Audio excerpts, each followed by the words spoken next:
welcome everyone to this installment of our monthly learning series seminar. This month, we'll be introducing you to the product selection toolbox configuration tools. This is Rockwell Automation's free design software to help solve and streamline the challenges of putting together control packages. So the product selection toolbox, or toolkit, sorry. It's Rockwell's free design software suite. This includes integrated architecture builder for a complete system design. We've got ProposalWorks, which is a useful product configuration tool. Embedded there is CrossWorks, third-party cross-reference tool, as well as Motion Analyzer and MCS Star, which is a bus bar solution builder.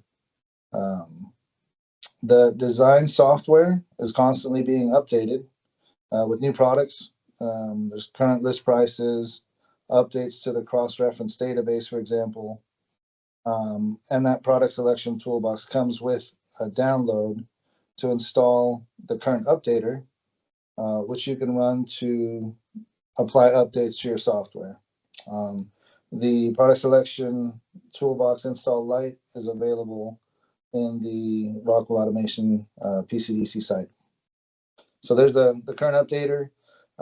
This is something that you can set to run on your system startup, or you can just kind of manually go through there and check for any updates and install them to keep everything current. So with that, we'll kick things off with Brian McKeska and the Integrated Architecture Builder. Yeah, hello.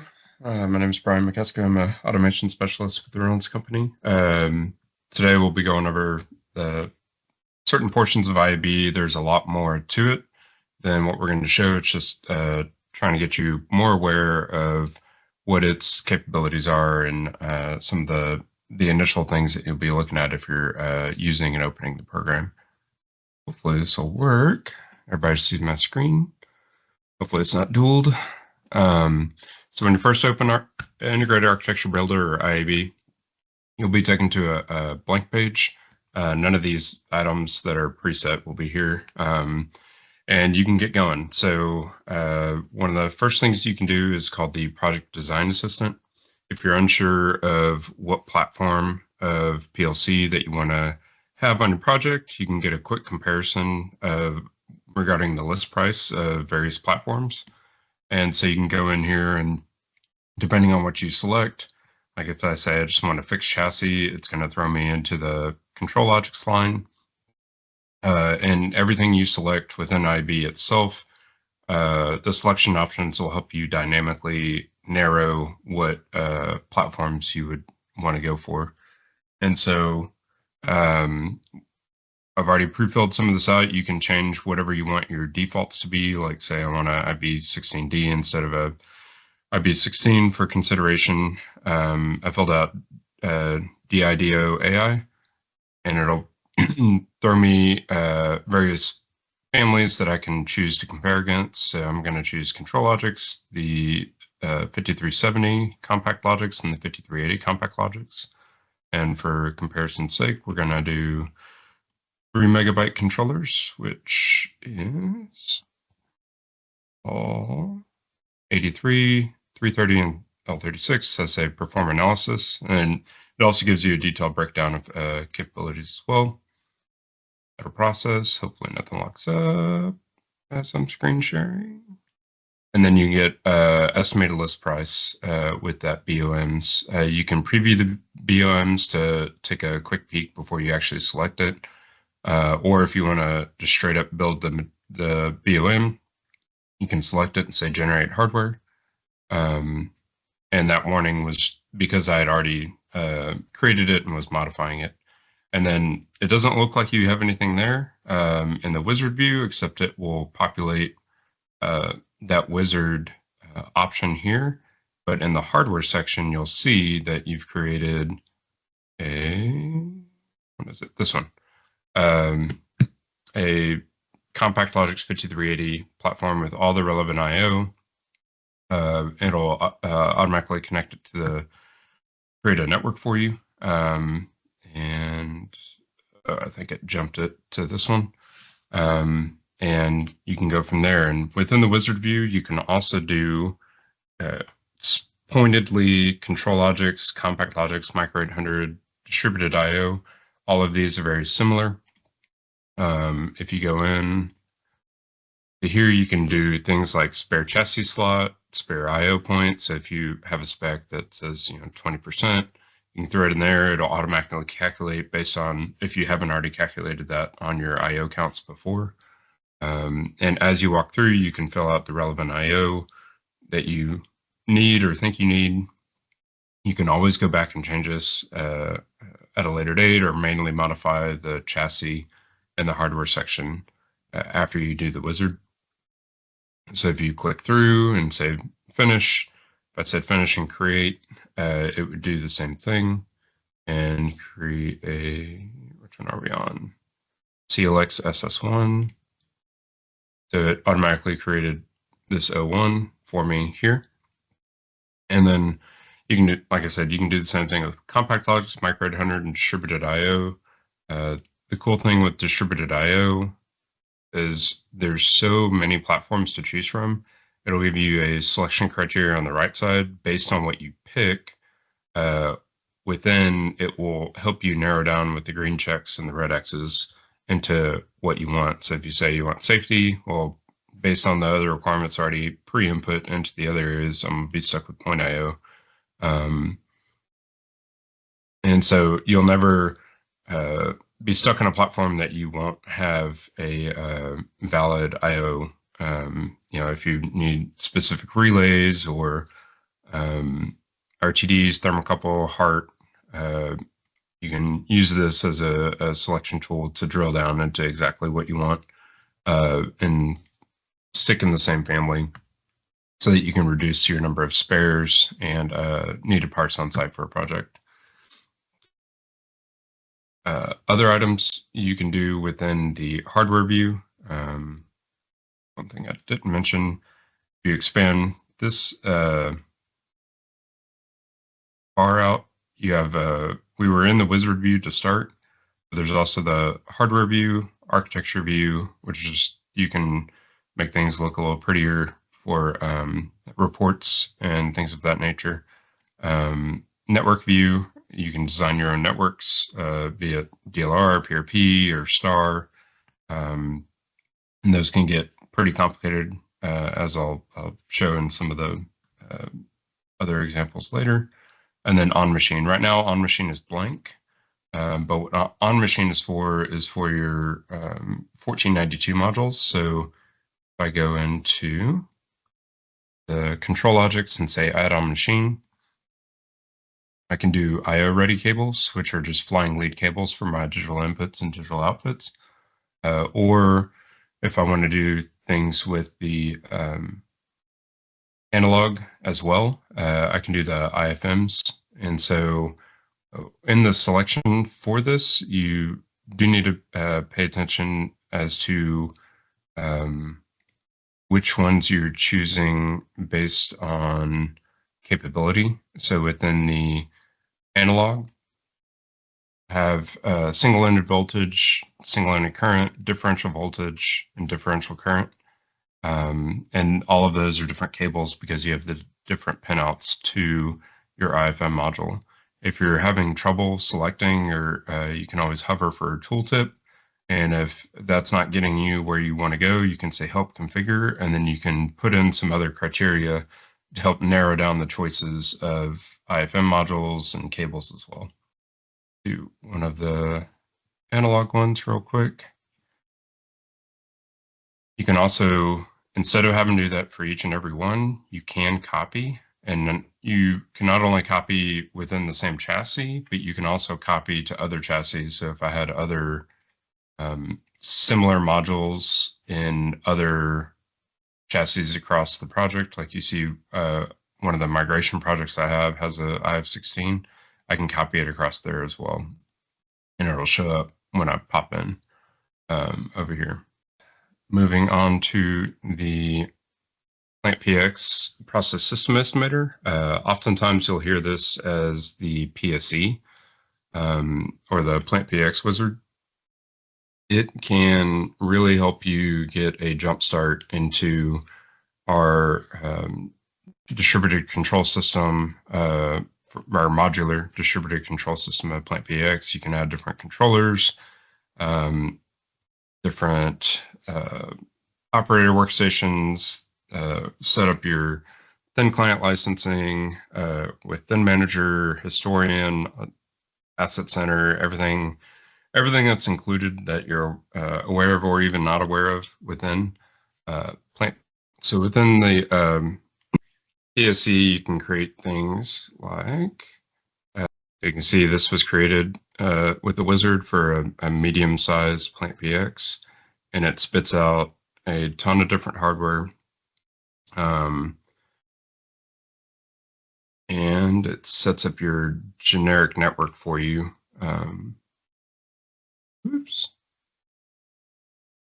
You can see we have 3 different zones with DLR, or area that sells with DLR, and multiple I/O chassis with control logics and control logics controllers as well on the PLC side, with them going up to a suite of different servers and operator workstations, engineering workstations, so on and so forth.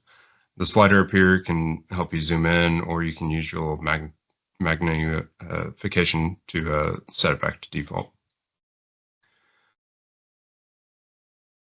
And there's the process system estimator gets very, very detailed, very, very quick, and too much for today. But if you're interested in learning more about it, please let us know. Many of our specialists will be able to help you walk through it if you're unfamiliar with it. And so other things you can do within the network tabs is you can configure all your switches. You can go as deep as doing SIP traffic, conduit classification, or conduit and zone classification between your devices to make sure that you're doing things in a kosher manner. You can set fiber, copper to make sure you get your cabling right, or setting your SFPs up. And we'll just get started with some of these. So a lot within any of the screen, a lot of the options are going to be up top. And again, if you hover over it, the tooltip will pop up. So should be able to click and drag between switches to add a connection between devices. With that, you can choose if the switch is capable, it will give you all the options. If it's not capable, or say it doesn't have a fiber port or SFP port, it'll only give you the option to do copper. Or if it's only 10 base 10 or 10 base 100, then you'll only be able to do fast Ethernet, not gigabit Ethernet with your selection. And so when you select, you'll see different cable types have different colors. You can assign these in different ways. And right click is your friend within an integrated architecture builder. You can configure switch, configure cabling. So if I say configure cabling, there's different defaults you can set, be it copper, multimode, single. For fiber, you can change for if you need all plenum rated or 600 volt, or just want to stick with the standard teal robotic cable that we typically use. You can change. Yeah, all right. Sounds like we lost Brian again. Sorry about that. Perfect. My name is Alejandro Rangel. I'm the IC specialist based out of San Antonio, Texas, and I'll be discussing the use of ProposalWorks as a product configurator. So when you first open up ProposalWorks, this is your home page. On the left-hand side, you have the menu of essentially all of the product categories and bulletins that Rockwell has to offer, as well as some of our technology partners. On the top left, you have the menu that allows you to navigate the software and choose from different toolings, create your configurations for your build out, as well as add price files and other user settings. And then over on the top right-hand side, you have your list pricing totals, as well as your export features and saving options for the software. So one thing that is included along with ProposalWorks within the software are the extra tools that can be used for configuration or other purposes, like CrossWorks is our tool for crossing or migrating discontinued or obsolete Rockwell products, as well as our competitors' products like from Schneider, Eaton, Telemecanique, and any of the other ones. It also offers Safety Automation Builder, which allows you to input the safety specs of your application, and it can output recommendations of what safety levels and certifications you need, as well as what products are offered within those. MCS Star is a great builder for bus bar configurations, whether you're using the standard bus bar or our 141C and crossboard bus bar system. And then there's a few other wizards and product selection tools that can be used that will be discussed later. So the features and benefits of ProposalWorks is that it allows you to access all products, and it gives you access to the life cycle status of those products. You can configure not only the devices, but their accessories and respective replacement parts. It'll provide you list pricing, or you are able to modify the pricing with your price files based on predetermined agreement or long-term agreements, so that you can see what you would actually pay for the product. It has dedicated product configurators for each bulletin, which gives you a specific configuration layout rather than having to read through manuals or just get representative part numbers. And then it gives you a pretty accurate lead time based on Rockwell's backend servers of their current stocking and things like that. So to show off this software, we're going to go ahead and configure a 96 amp contactor with a 24 volt DC coil, which represents essentially what a customer would more than likely be looking for if they're not familiar with our product bulletins or specific part numbers. So to start with, you would down select to motor control IEC for your contactor, and by selecting that, it'll open up the multiple configurators that you can select from. Next. Another option is there's a keyword filter at the top of the menu that allows you to type in 100E if you're familiar with the bulletin, or you could type in contactors and it'll down filter the menu to everything that is available within that keyword. And so if you see on the right-hand side, by typing in 100E, it automatically filtered down to motor control IEC, contactors and starters, contactors, and then it offers up the three options for 100E related contactors.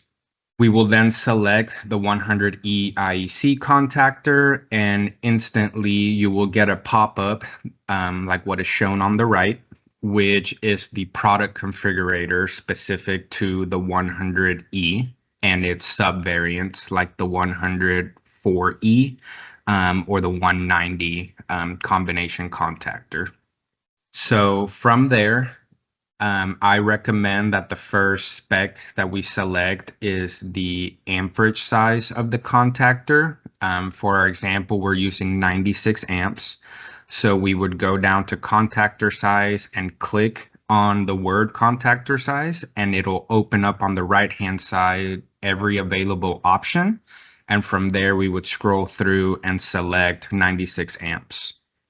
Once we do that, the first thing that you'll notice at the top left of the configurator is that our part number instantly changes from 100E with a bunch of question marks to 100E 96 question mark 00.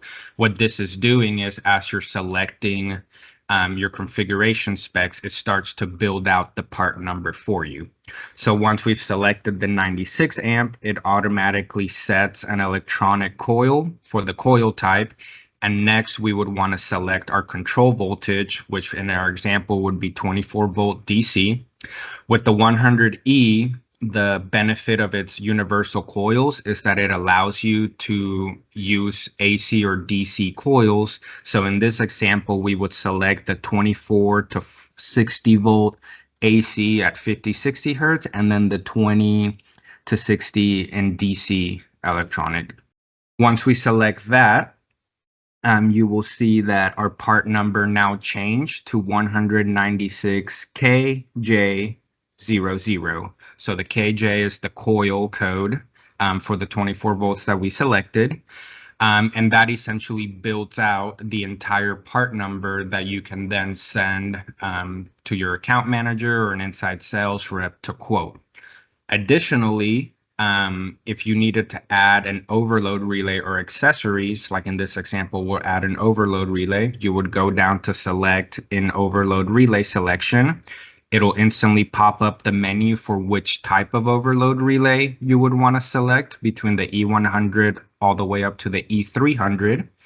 And in our example, we'll click on the E100. And when we do so, next slide, it'll instantly pop up the configurator for the E100.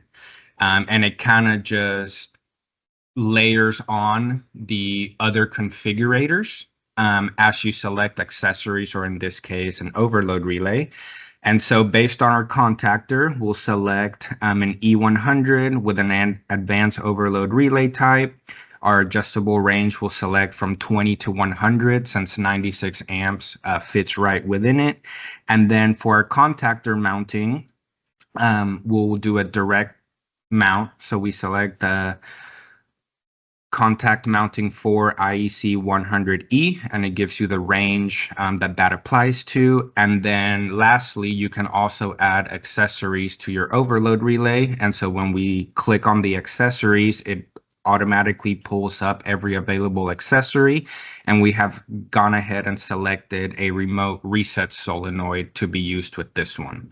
Once we select all of this, we will click accept on the top left, right beneath the product part number, and that'll automatically close this configurator and jump us back to the E100 configurator.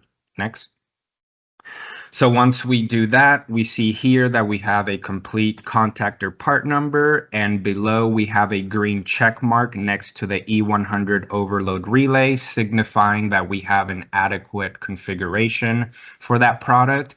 And then same thing, now we can click accept right under the 100E96KJ00, and that'll close out the configurator for this product and populate the software with the lead time, pricing, and all of that stuff, like we will see on the next slide.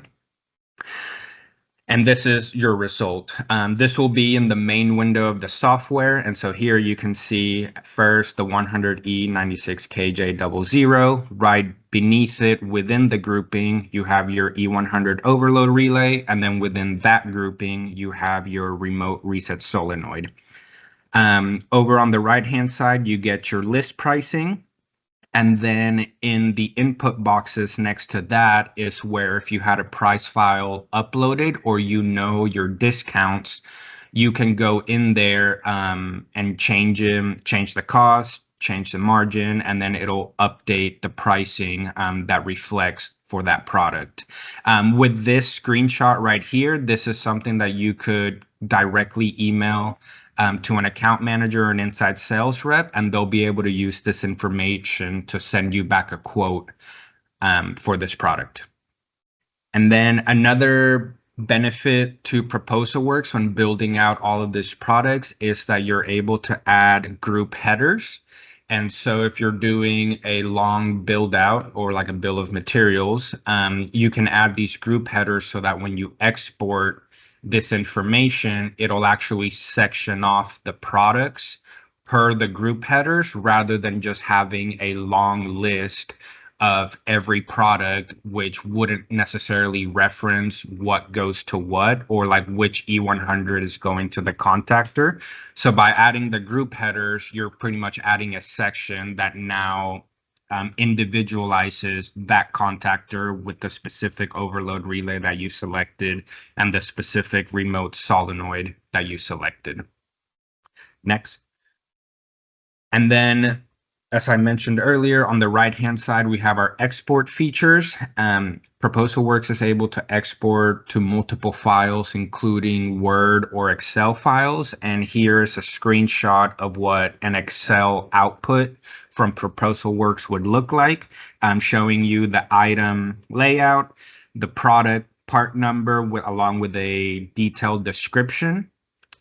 It's mainly used too for you to verify that the specs that you selected match the description of the product, your quantities, and then essentially your list price. And if you have an updated price file configured or populated, then it'll reflect that pricing instead of just list price. And that pretty much covers ProposalWorks. Thank you very much. Awesome. Thank you, Alex. Appreciate it. And so next, I guess we'll move on to the FactoryTalk Motion Analyzer. So this is a tool that you can use to create your motion projects.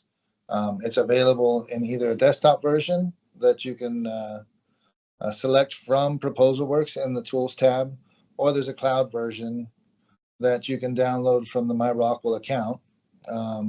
This will help you optimize and validate your motion projects. It'll help you do redesign to optimize your system for cost and optimal performance. There are very supported motion components, and we've got everything from all of our kinetic servo motors and drives, along with the PowerFlex 755T drives. We've got some linear actuators and third-party motors and gearboxes from partners such as Wittenstein, Apex, Nidex, and Stover, to name a few. Get into the tool. There's several application templates that you can use for standard applications, which are essentially wizards that walk you through the input process for your system. These pre-configured templates include linear actuators, winder machines, cutters, and press roll feeds. Once you're done inputting the data into the wizard, you can search for possible solutions that match your criteria. So the solutions will be listed from best to worst, weighing out several peak values such as current, torque, bus and motor utilization, available overhead. Rate them in order from best to worst. So the analysis, once you've selected or once you've got a list of solutions, there are several analysis tools that'll help you do a deeper dive on the different solutions and let you compare how the equipment compares against calculated values or how they behave under predicted operating conditions. So power analysis can help you compare and understand different power characteristics from the listed solutions and help you size power supplies and distributed components.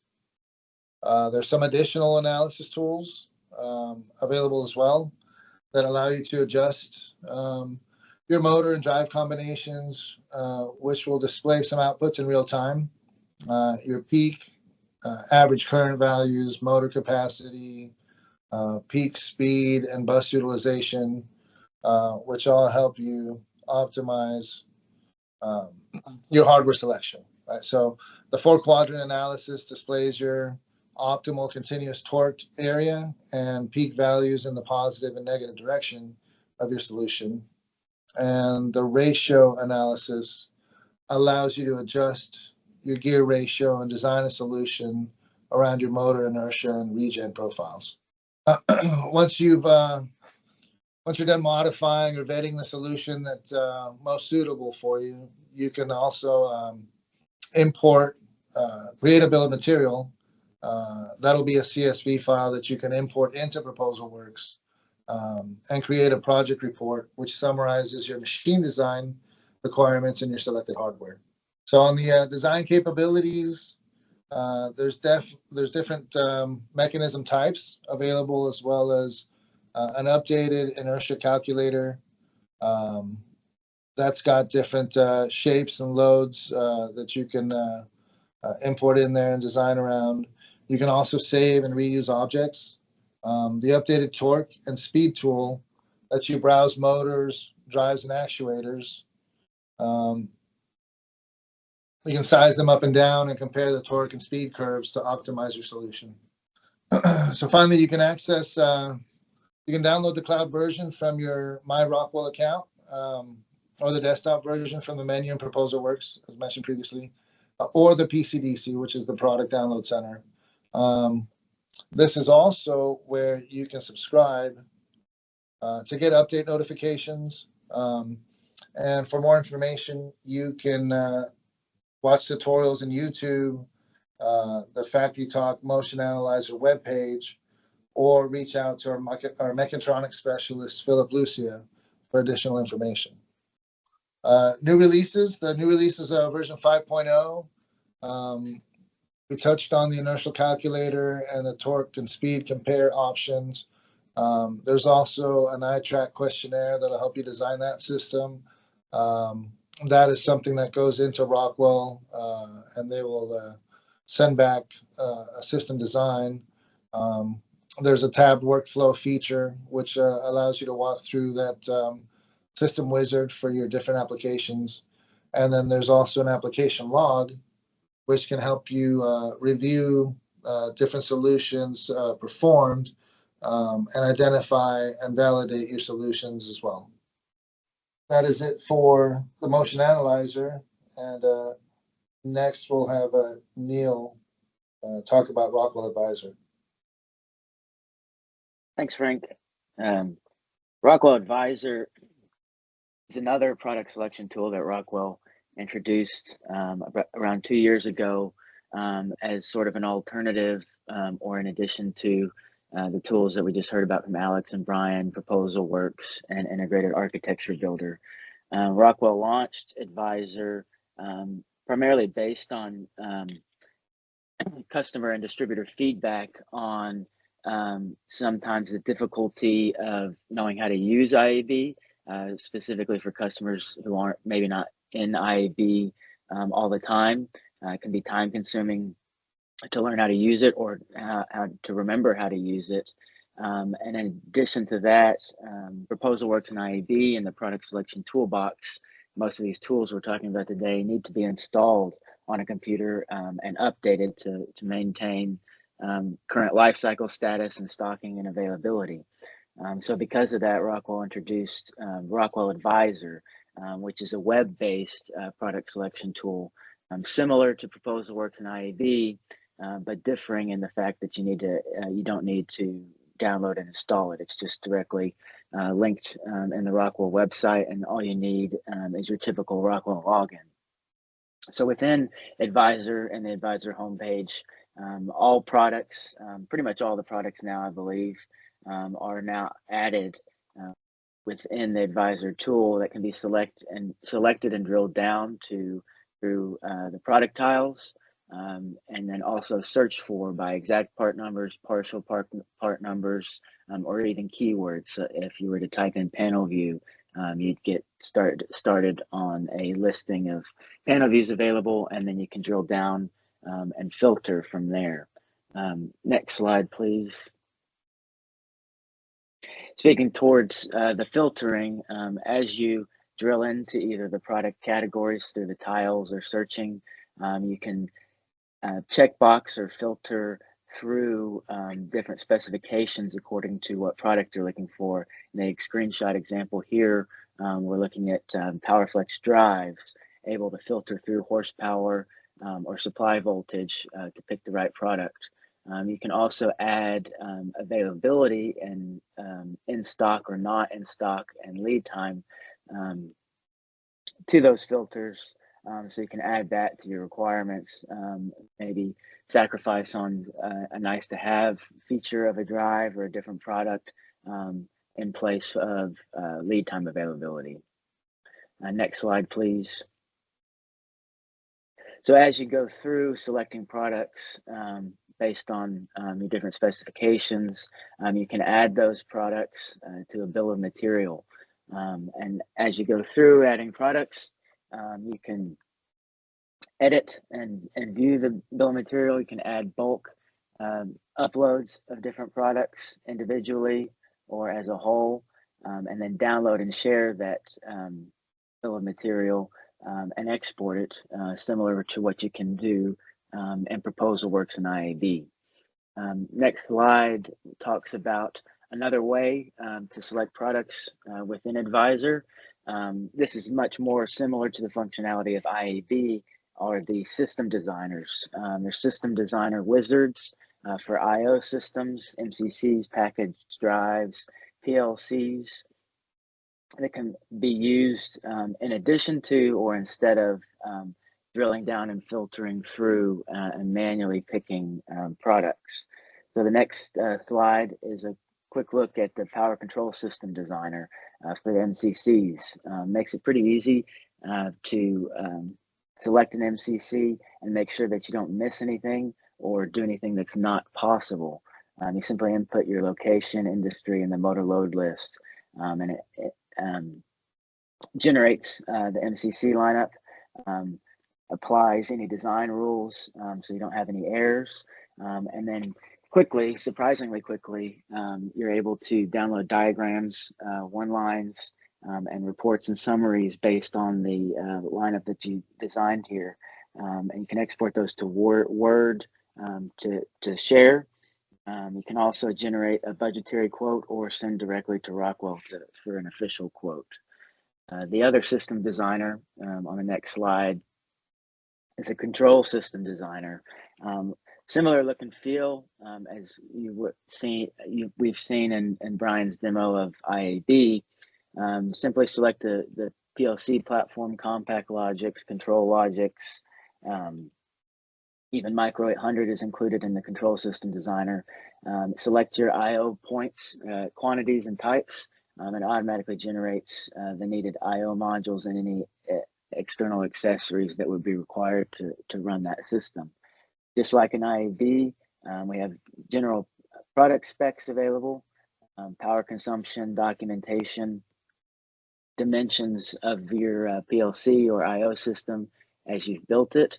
It's worth noting here at this point too, throughout Advisor, drilling down into individual part catalog numbers to their product pages includes links to the technical documents, manuals, and in a lot of cases includes a 3D viewer as well as CAD drawings that can be downloaded. On the next slide, we have a look at the project view. Once you've gone through the product selection, either by manually searching for products and selecting those, or using one of the system designers and adding those different products to a bill of material, you can then add those to a project. And that project can contain one or multiple different bill of materials as defined by the user, however you'd like. And then those projects can be saved for later, added to, reused. They can be exported into an Excel file to be shared throughout your team, or sent directly to your insider salesperson or account manager for quoting. And I'll hand it to Wayne now for Control Flash Plus. Great, thank you, Neil. Yep, we'll close out our session today around Control Flash Plus, and what we've just heard about was a lot of the configuration tools that Rockwell provides. So Control Flash Plus will be more something around seeing what you have on your plant floor and keeping it maintained, not necessarily configuring. But first, I want to take a minute to show if you're not familiar with how you can go about getting firmware and doing firmware updates, for your hardware pieces. To do it, one way is to go to Rockwell's website, just like we were showing where Advisor is. Matter of fact, Advisor is sitting there on the right-hand side, but on the left-hand side is Downloads. That brings you to the Compatibility and Download Center, or the PCDC, as it's affectionately known as. If you were to scroll down a little bit, and the PCDC site, if you haven't been there recently, got a little bit of a refresh as of a few weeks ago. So this is kind of the new look of it. You can look at, click on firmware downloads. Once you do that, you can search for any catalog number, and it starts to kind of auto filter and find based on what you're typing. So for this example, we're just using a CompactLogix L306 processor, and you get your selections there, and then you can choose the versions, and you get a list of all the firmware versions that are available. It kind of does a little comparison of each one.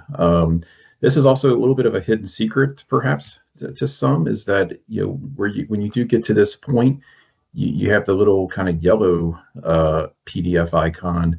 You can actually see the release notes of that firmware release right there, and it tells you kind of what happens in that version, and maybe some of the things that are still unresolved anomalies, perhaps. So the release notes are always very useful to read over. You also get the ability to download, right? So once you got to go through a few clicks, you choose the version you want. You can then enable it with the checkbox, and then the red cart icon becomes, the cart icon becomes red, and you can download your firmware. And then, of course, once you do download it, you have to make sure it's in the right folder for Control Flash to find it. But we're going to talk a little bit about Control Flash Plus, which is a newer tool. It's sometimes, we find that a lot of our customers may not be aware of Control Flash Plus, or haven't kind of kept up with some of these things. So it's good to show it here. And basically, Control Flash Plus, the Plus is just an enhancement on good old Control Flash that you've used for many years.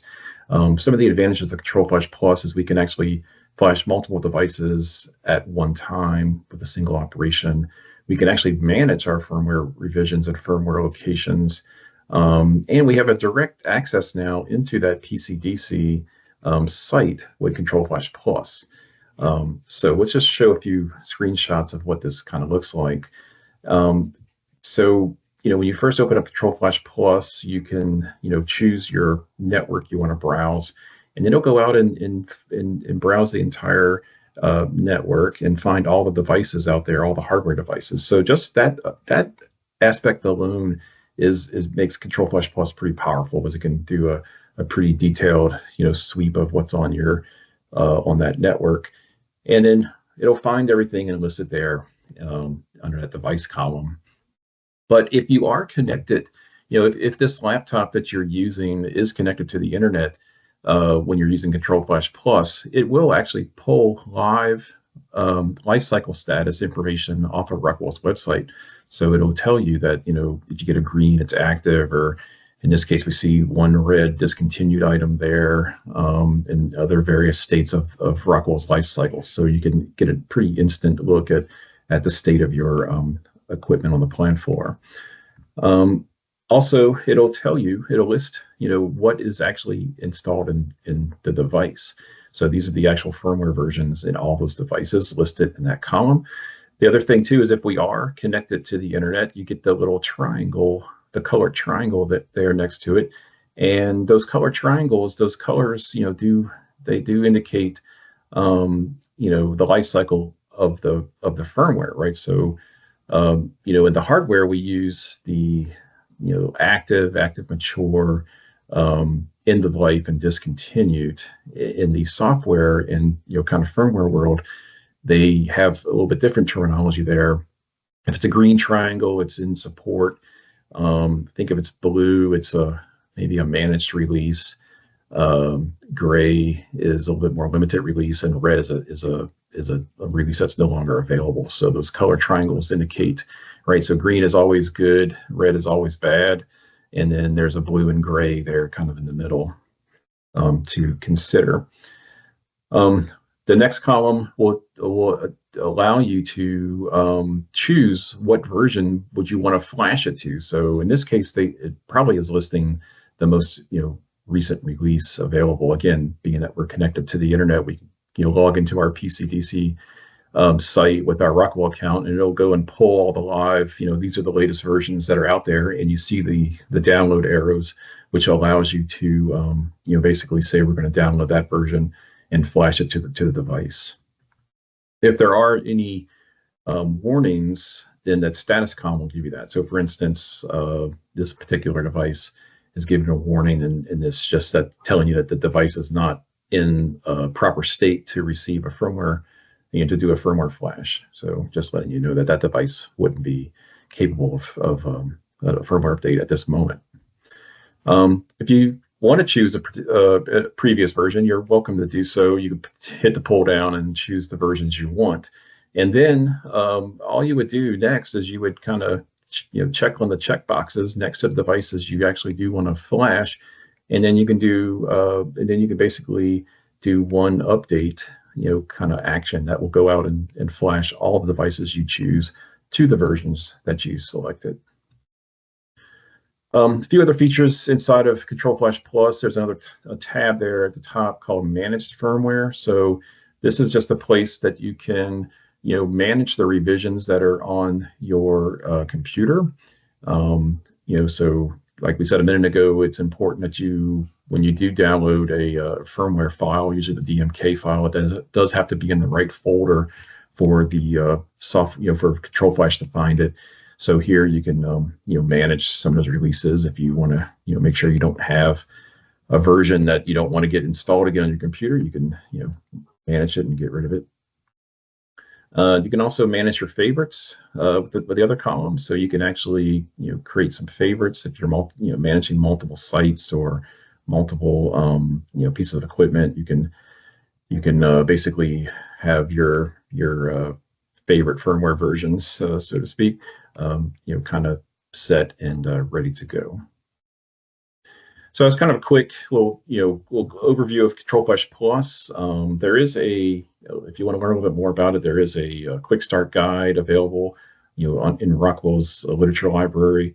Talks a little bit more about all the features that I just kind of quickly went through there. I know we have a couple videos on our YouTube channel as well that highlight some of Control Flash Plus's capabilities.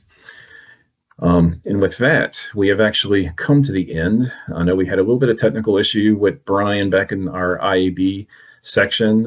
Integrated Architecture Builder is always a huge topic to try to present. So, we encourage everyone to always reach out to us if you want to get a little more experience with IAB or learn a little bit more.